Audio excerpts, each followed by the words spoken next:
Karibu sana mtazamaji wa Zone Media, na taarifa ambayo imetufikia hivi punde ni kutoka huko kwenye msafara wa Global Sumud Flotilla ambapo mataifa mbalimbali yameungana kuweza kupeleka misaada katika ukanda wa Gaza. Sasa nilikuripotia taarifa kuanzia mwanzo mpaka hivi sasa kila ambacho kinaendelea, na nikaahidi kwamba kukuletea taarifa zote zinazoendelea kwenye msafara huu wa Global Sumud Flotilla. Kwa mujibu wa shirika la habari la Al Jazeera, wameripoti kwamba jeshi la Israel limekamata takriban watu 200 waliokuwa sehemu ya msafara wa Global Sumud Flotilla uliokuwa ukielekea Gaza, ukiwa na lengo la kuvunja mzingiro wa baharini uliowekwa na Israel. Miongoni mwa waliokamatwa ni wanaharakati maarufu wa mazingira Greta Thunberg, ambaye alikuwa amejiunga na msafara huo wa kimataifa. Kwa mujibu wa mashirika ya wanaharakati, jeshi la majini la Israel lilivamia meli kadhaa za msaada katika maji ya kimataifa siku ya Alhamisi, Oktoba 2, 2025.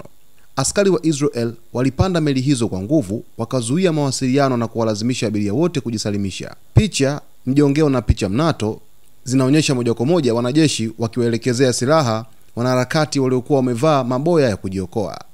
Israel imethibitisha operesheni hiyo ikisema ilikuwa ni hatua ya usalama kuzuia meli hizo kufika Gaza. Hata hivyo, mashirika ya haki za binadamu na nchi kadhaa yamepinga vikali tukio hilo na bado yanazidi kupinga vikali, yakilitaja kama ukiukwaji wa sheria za kimataifa na haki za kibinadamu.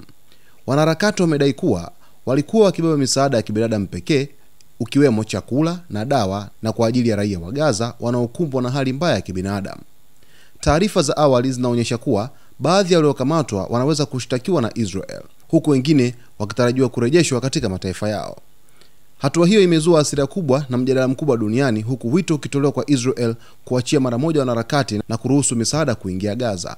Mtazamaji, kuna taarifa nyingi zinazojiri kwenye jambo hili, lakini kuna mengi ambayo yanajiri kuhusiana na msafara huu wa wanaharakati wa Global Sumud Flotilla ambao wanapeleka msaada katika ukanda wa Gaza, na ikiwa sasa hivi rasmi jeshi la Israel tayari limeshaanza kuzuia meli hizo pamoja na kuweza kuwakamata wanaharakati hao. Tutakuletea kila taarifa. Usisahau kusubscribe channel yetu, kulike, kucomment pamoja na kushare.